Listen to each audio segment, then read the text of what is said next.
오늘 동방 박사들처럼이라는 제목을 가지고 함께 말씀을 나누겠습니다. 이제 돌아오는 수요일에는 이제 예수님이 이제 우리를 위해 아기 예수로 이 땅에 오신 성탄절이 있습니다.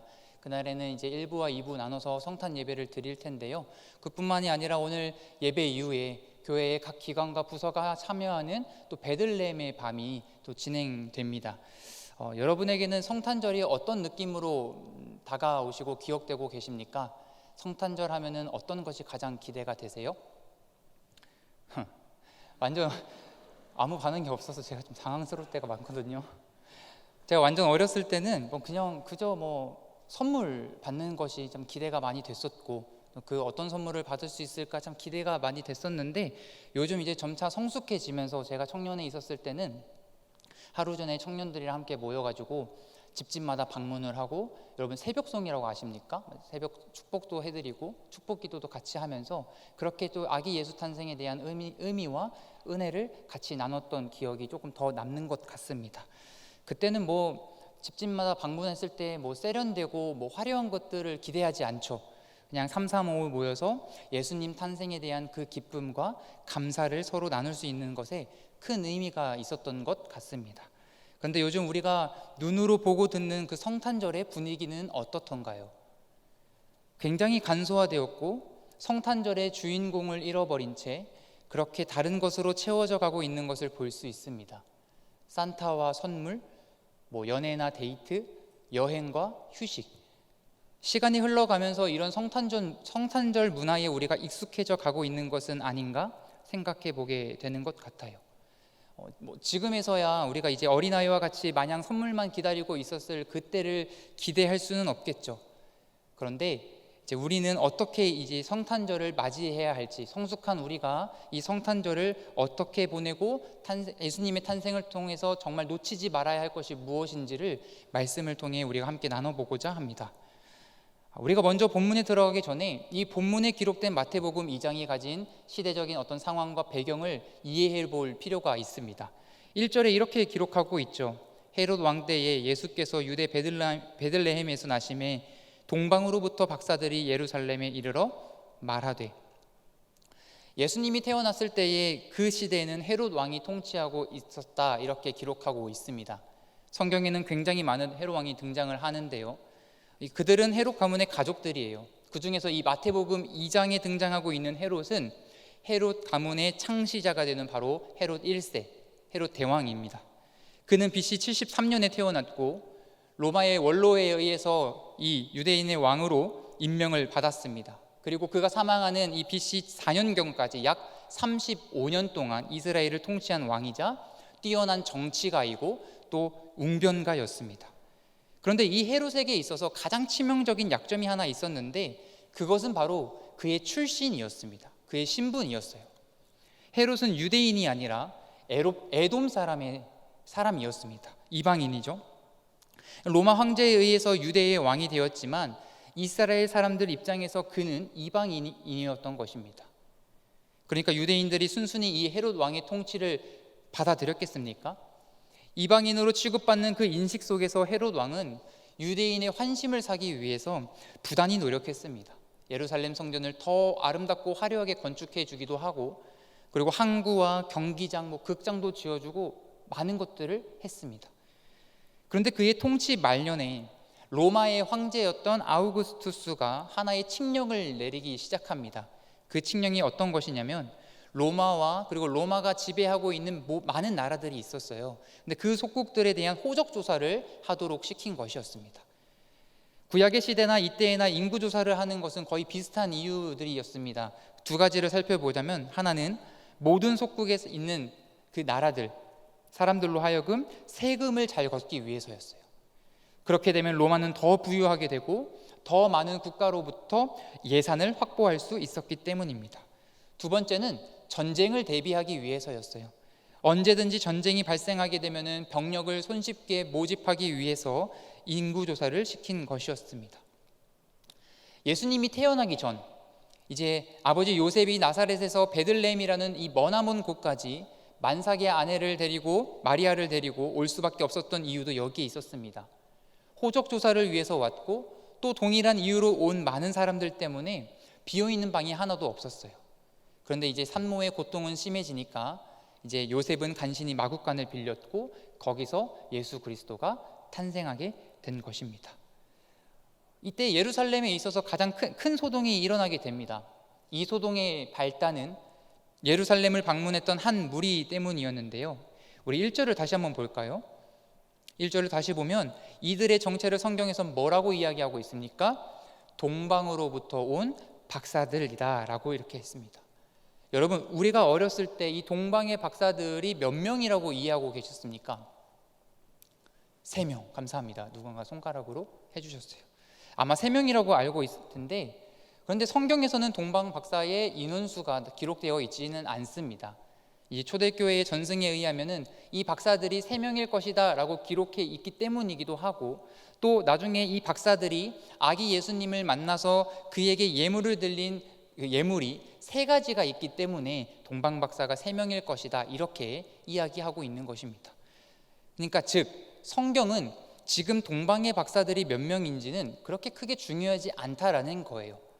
더 중요한 것이 무엇이겠습니까? 그들이 누구이고 또 그들이 무엇 때문에 지금 이 예루살렘에까지 왔는가, 우리는 지금 그것을 살펴보려고 합니다. 자, 1절을 다시 보면 그들은 동방으로부터 왔다고 했습니다. 여기서 동방으로부터라는 단어는 문자적으로 떠오르는 곳이라는 뜻이에요. 무엇이 떠오르는 것일까요? 해가 떠오르는 동쪽을 말합니다.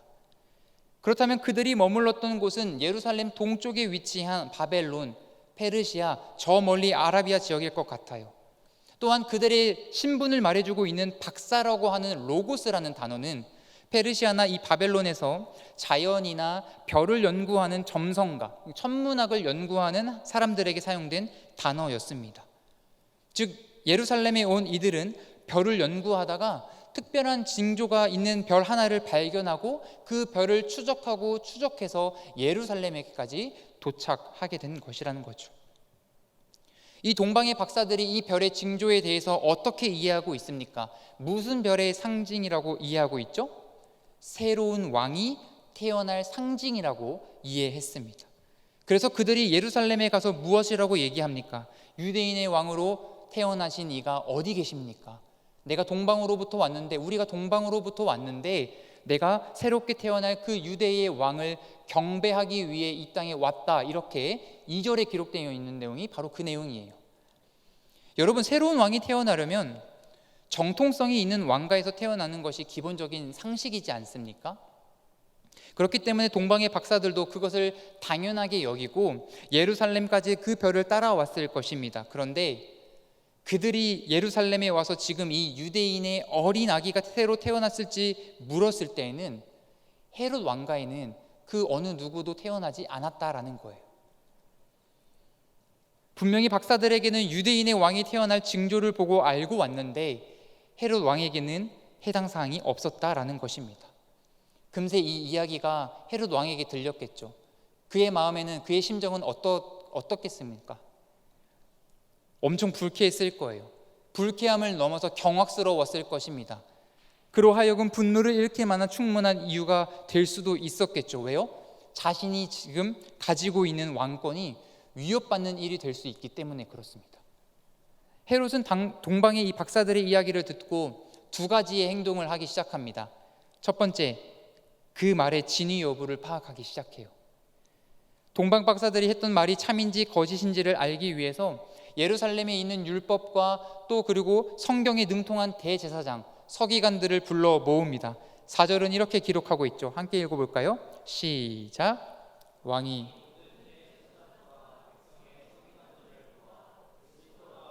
나겠느냐 물으니. 자, 여기서 주목해 볼 만한 우리가 단어가 하나 있는데, 여러분, 동방의 박사들은 별을 통해서 어떤 징조를 받았다고 했죠?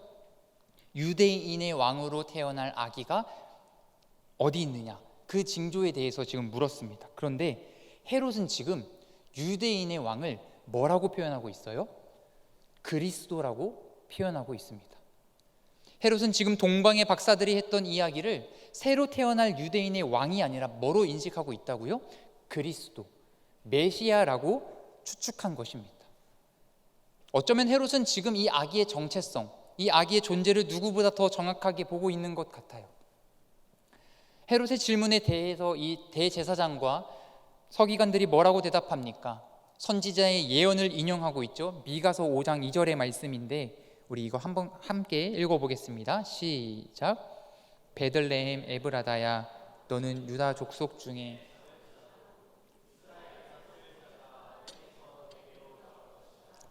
그의 근본은 상고의 영원에 있느니라. 아멘. 하나님은 이미 700년 전에 이 미가 선지자를 통해서 메시아의 탄생을 분명히 예언하셨습니다. 그가 어디서 태어난다고요? 이스라엘의 베들레헴이라는 작은 동네에서 이 메시아가 태어날 것이라는 거예요. 그분은 어떤 분이라고 성경이 기록하고 있습니까? 그의 근본, 그는 원래 태초부터 계셨던 분이고 또 어떤 분이시라고요? 영원하신 분, 영원까지 존재하시는 하나님이시라는 거예요. 하나님은 이 북이스라엘이 아수르에 멸망할지라도 내가 너희를 다시 회복시킬 뿐만 아니라 내가 너희를 위해서 분명하게 메시아를 보내서 너희를 구원하실 것이라는 약속을 지금 하고 계시는 것입니다. 헤롯은 대제사장과 서기관들의 이야기를 통해서 메시아가 이 베들레헴에서 탄생할 것을 알게 됩니다. 그리고 두 번째 행동을 하게 되죠. 동방으로부터 왔던 박사들을 다시 불러서 너희가 보고 왔던 그 별이 언제부터 나타났는지 물어봅니다. 그것도 아주 자세하게 물어봐요. 왜냐하면 아기가 태어난 시점을 정확하게 알기 위해서. 심지어 헤롯은 박사들을 이 베들레헴으로 보내면서 그 아기를 찾거든 나에게도 알려달라고 얘기를 합니다. 헤롯의 속임수가 무엇인지 아시겠죠? 어떤 의도가 있었겠습니까? 그 아기를 찾으면 죽이겠다라는 거예요. 이렇게 헤롯과 동방 박사들의 이야기가 끝이 나고 이제 아기 예수를 찾는 박사들의 여정이 시작됩니다. 이제 우리의 초점도 헤롯이 아닌 동방 박사들에게 고정해 보려고 해요. 이런 상황 속에서 그들은 아기 예수를 만나기 위해 어떻게 행동하고 있는지, 그리고 성경이 우리에게 주고자 하는 메시지를 세 가지로 정리해 보고자 합니다. 첫 번째는 우리가 경배해야 할 대상을 정확히 깨닫고 흔들리지 않는 삶을 살아야 한다는 것입니다. 동방의 박사들은 별의 인도를 따라 예루살렘에 도착했습니다. 별의 징조를 통해서 유대의 왕을 찾고 있었습니다. 그런데 이 동방의 사람들이 가장 먼저 마주한 사람은 누구였습니까?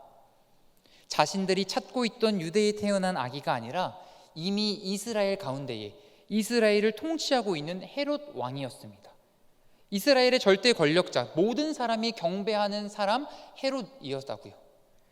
그러면 동방의 박사들도 어떤 면에서는 그들이 경배해야 할 대상이 우리가 벌을 보고 왔던 그 유대의 왕이 헤롯이 아닐까라는 생각을 한 번쯤 해보지 않았을까요? 헤롯이 자신들을 불렀을 때 그의 통치와 그의 권력 앞에 두려워 떨면서 우리가 별을 보고 왔는데 그 별의 주인이 당신인 것 같다고, 그래서 당신이 진정한 유대의 왕이다라고 말할 수 있지 않았겠습니까? 그러나 그들은 어떤 그 세상의 권력 앞에서 두려워하거나 떨지 않았습니다. 굴복하지 않았어요.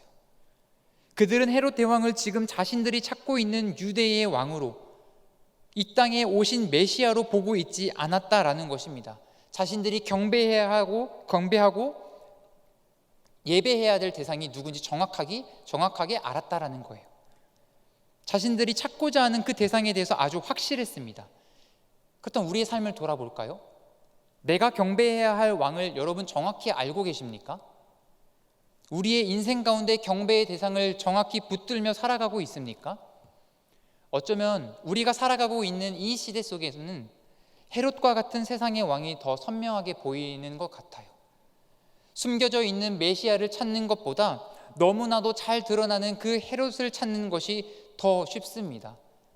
그렇기 때문에 수많은 사람들이 자신의 눈에 보이는 그 이 땅의 헤롯 앞에 굴복하고 경배하고 있는 것 아닐까요?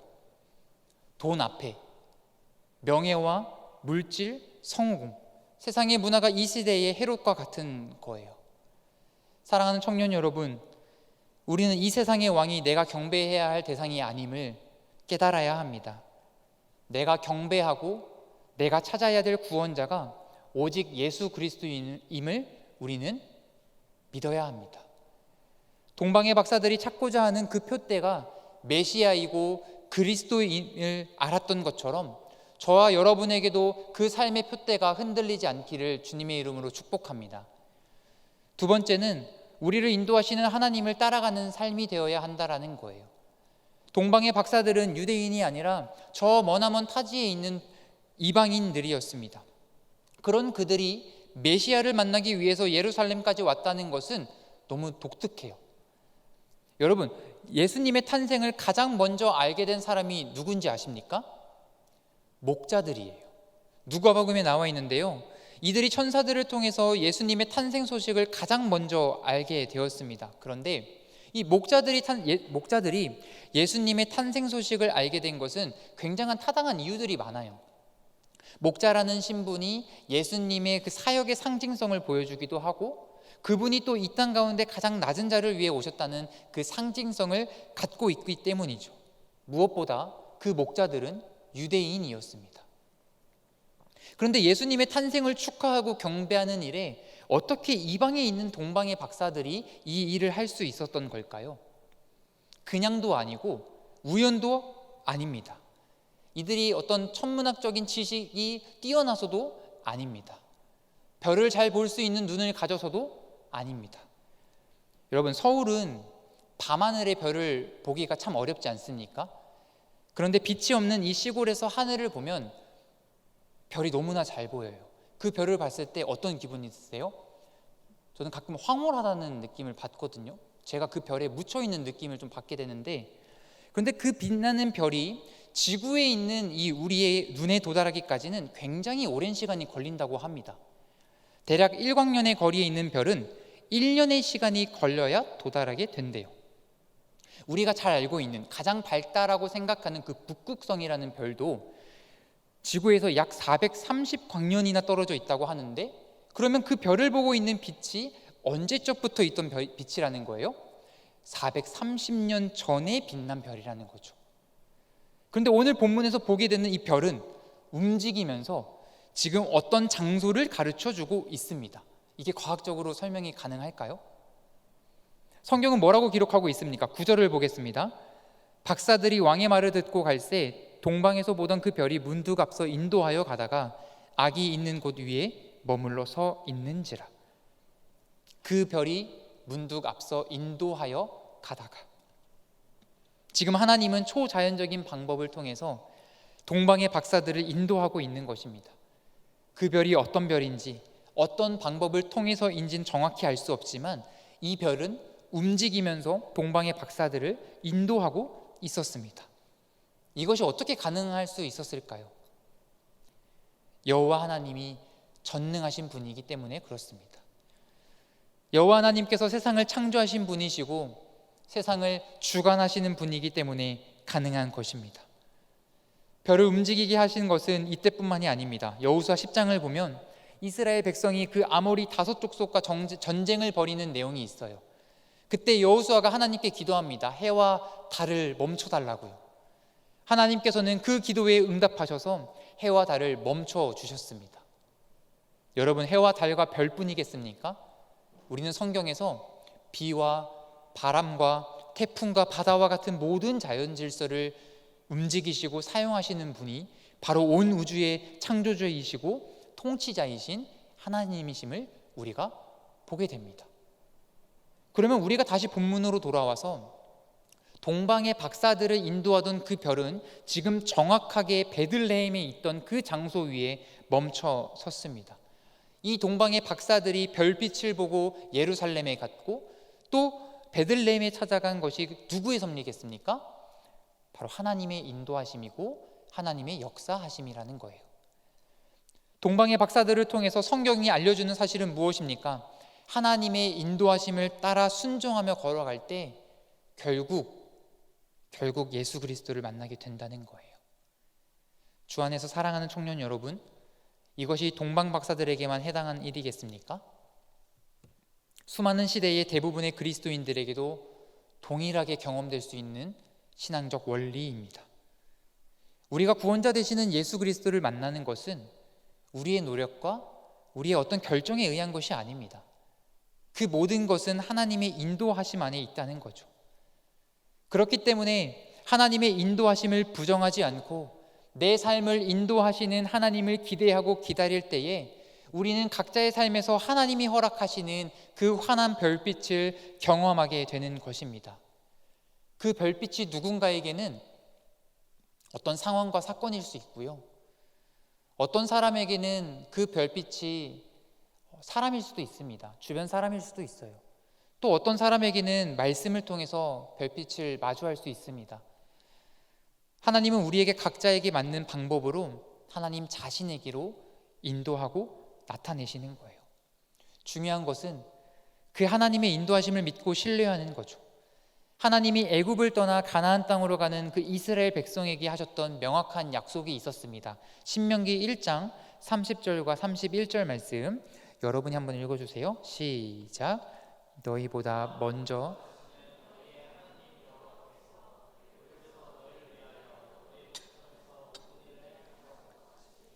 이제도 너희를 위하여 싸우실 것이며 광야에서도 너희가 당하였거니와 사람이 자기의 아들을 안는 것 같이 너희의 하나님 여호와께서 너희를 안으사 이곳까지 이르게 하셨느니라 하나. 아멘. 그 광야의 가운데, 그러니까 그 광야 가운데 두려워하고 있는 이스라엘에게 하나님께서 지금 이야기하는 것이 무엇입니까? 내가 너희보다 먼저 앞서간다. 내가 마치 부모가 아이를 안고 보호하며 걸어가는 것처럼 내가 너희를 친히 보호하고 인도하신다고 지금 하나님께서 약속하고 계시는 것입니다. 이것은 분명히 이스라엘뿐만 아니라 저와 여러분을 향한 약속인 줄을 믿습니다. 따라서 우리는 동일하게 그 약속을 믿고 내 삶을 인도하시는 그 별빛을 따라 걸어갈 때에 우리도 동일하게 예수 그리스도를 만나게 되는 은혜가 있게 되길 주님의 이름으로 축복합니다. 마지막입니다. 이제 우리는 하나님의 그 인도하심을 따라 예수 그리스도를 만났을 때 우리는 그분을 경배하는 삶을 살아야 합니다. 동방의 박사들은 별빛을 따라 베들레헴에 도착했습니다. 그 여정은 생각보다 굉장히 길었을 것이고 생각보다 험난하고 오랜 시간이 걸렸을 거예요. 그렇게 고생해서 찾아온 목적지는 예루살렘의 왕궁도 화려한 좋은 집도 아니었습니다. 그들은 초라한 장소에서 연약한 어린 아기를 마주하게 됩니다. 유대인의 왕으로 태어날 아기를 생각하고 저 멀리 동방으로부터 왔던 그 박사들의 입장에서 자신들의 눈앞에 보여지는 현실은 어쩌면 그들이 생각하고 그들이 기대했던 것보다 정반대의 모습이었을 거예요. 그런데 그들이 어떻게 행동하고 있습니까? 11절입니다. 같이 읽어봅시다. 시작. 집에 들어가 아기와 그의 어머니 엎드려 아기께 경배하고 보배합을 열어 황금과 유향과 몰약을 예물로 드리니라. 아멘. 지금 동방의 박사들은 아기 앞에 엎드렸습니다. 마치 신하가 왕께 엎드린 것처럼, 종이 주인에게 엎드린 것처럼 아기 앞에 동방의 박사들이 철저하게 엎드리고 있습니다. 심지어 그들은 아기를 향해서 경배하고 있습니다. 여기서 경배하다라는 단어는 프로스퀴네오라고 합니다. 신적 경배를 의미하는 단어예요. 단순히 칭송을 받을 만한, 높임을 받을 만한 사람에게 하는 경배가 아니라 이것은 인간이 신적인 대상에게 드리는 경배, 인간이 하나님께 드리는 예배를 상징할 때 이 프로스퀴네오라는 단어를 사용합니다. 그렇다면 지금 그들이 이 아기를 어떻게 인식하고 있다라는 거예요? 하나님의 아들 메시아로 보고 있다는 것입니다. 여러분, 태어난 아기를 보자마자 신적 경배의 대상으로 본다는 것이 쉬운 일일까요? 대체 그 아기가 뭐라고요? 저도 아기가 태어났을 때 너무나 기쁘고 감격스러웠지만 제가 그 아기한테 경배는 하지 않았거든요. 동방의 박사들은 왜 아기에게 경배했을까요? 이들은 자신들이 보고 왔던 그 징조를 믿었기 때문입니다. 하나님이 이 땅에 보내주신 메시아, 하나님이 이 땅에 보내주신 유대인의 왕으로 태어난 이 아기가 한 나라를 넘어서 이 온 세상의 운명을 짊어질 것이기 때문입니다. 이 아기가 가진 그 신분 그리고 그 사명이 엄청나다라는 것을 믿고 있었던 거예요. 그리고 그들은 자신들이 가지고 온 그 보배압을 열어서 황금과 유향과 모략을 예물로 드렸습니다. 가장 가치 있고 가장 아름다운 것을 지금 아기 예수님께 경배의 예물로 드린 거예요. 성경은 이방인이었던 동방의 박사들도 예수 그리스도를 만나서 지금 그 메시아를 향해 경배하고 있음을 보여주고 있습니다. 이 말은요, 예수님은 이스라엘만을 위해서 오신 분이 아니라는 거예요. 온 인류를 위해서, 모든 사람을 구원하기 위해 이 땅에 오셨다라는 것입니다. 따라서 모든 이가 그분의 탄생을 그리고 그분의 나심을 기뻐하고 경배해야 한다라는 거예요. 말씀을 마무리하겠습니다. 여러분, 성탄절이 다가옵니다. 예수님이 우리를 위해 이 땅에 태어나신 날이에요. 이 땅의 구원자로, 이 땅에 우리를 위한 메시아로 그분이 오셨습니다. 우리가 어떻게 해야 될까요? 마땅히 우리의 삶을 들여서 그 예수님을 기뻐하고 우리는 경배해야 합니다. 우리의 경배 대상은 오직 예수 그리스도 한 분밖에 없기 때문이에요.